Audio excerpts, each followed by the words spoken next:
Hi, I'm Mina Cakes, and this is my very first YouTube video, and I'm so excited. I love YouTube. It is a great thing that was invented, and whoever thought of this, I wish I'd have thought of it first because it's awesome. I love YouTube. If you're watching this, you probably love YouTube too. So anyway, I wanted to start a blog, I guess. I don't know. I just wanted to do a YouTube video, and I really started watching a lot of YouTube recently because I decided to lock my hair 6 months ago. So it's my hair birthday. Happy birthday, hair!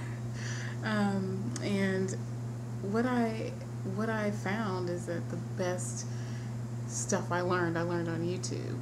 And one of the reasons that I wanted to make a video was because, like I said, I love YouTube and I just wanted to make a video. And also, I noticed that not a lot of people had information about having dreads with seborrheic dermatitis.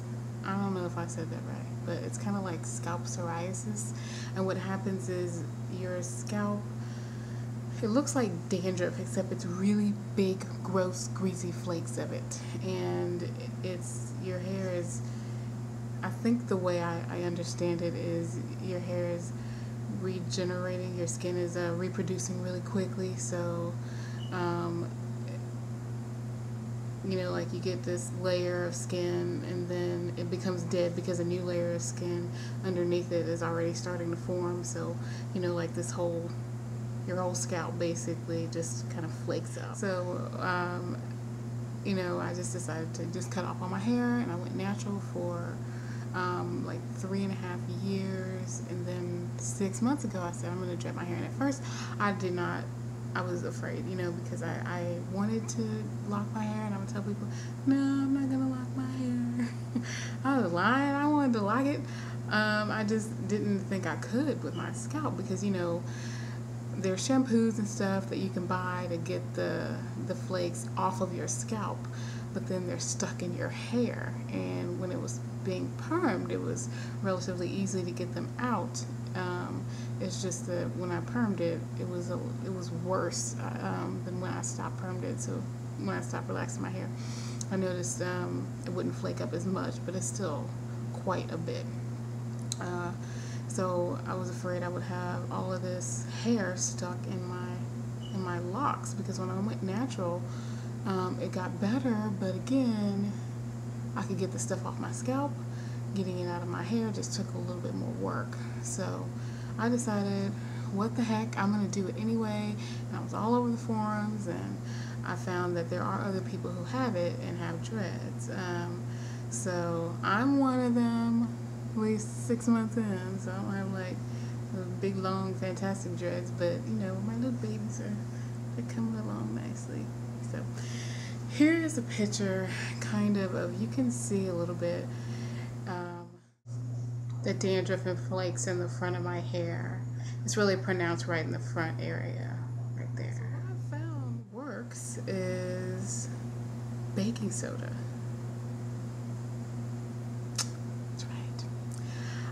I get a spray bottle, I put a little bit of baking soda in it and some water, and some people measure it like, you know, a tablespoon or something to a cup. I ain't got time for that. So I just keep baking soda in my bathroom in a little plastic baggie, and I have a spray bottle, and I just put a little bit of the baking soda in, and I put water in, and I spray it and wash it.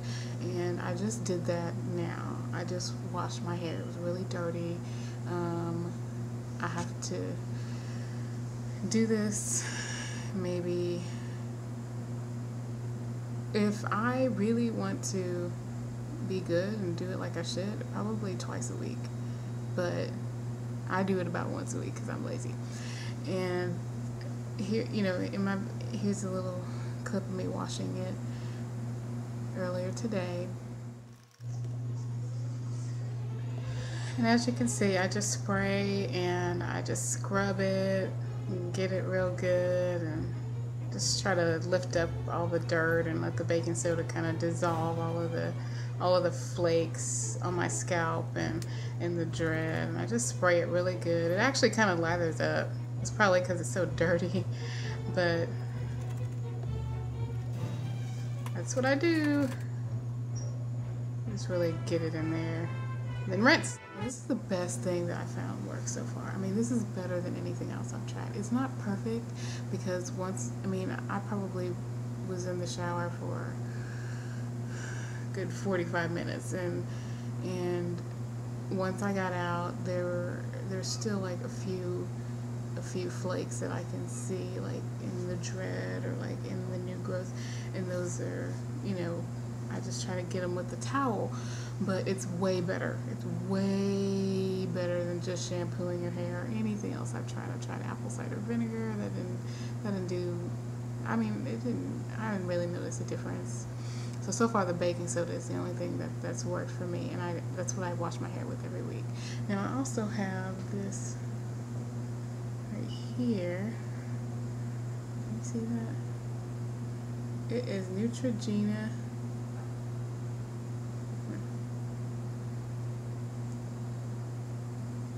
Neutrogena Tea Salt Therapeutic Shampoo. That's kind of blurry, but that's what that is. And that helps get the flakes off of your scalp. But the problem is, of course, if you're locking your hair, you want it out of your hair completely, not just off your scalp, because you don't want it to be caught up in the dreads. So the baking soda is what I found works. Now, honestly, I haven't been using that. Since I locked my hair. I probably used it once, just because I didn't even think about it until today, that maybe I could use that to get the stuff off my scalp, and then use the baking soda to try to, get it out of the lock and out of the new growth. So I'll try that, and then I'll update with another video, because this is cool. This is what it looks like after I've washed it. I just kind of towel dried it, so it's still damp. And this camera is not that great, but my other camera broke. My gray hair. Look at that. But anyway, as you can see, scalp's clean. There might be like a flake every now and then, but for the most part, it looks pretty good. If you'd have seen it before, you'd been like, hot mess. Anyway, okay, that's the end of part 1 of my first YouTube video. It was just too long, so I had to separate it into 2 parts. So you can just click over here, I think, and look for part 2 of the video, which is where I talk about how I latched my hair, and I just kind of ramble a little bit longer. So click over there to find part 2. Bye.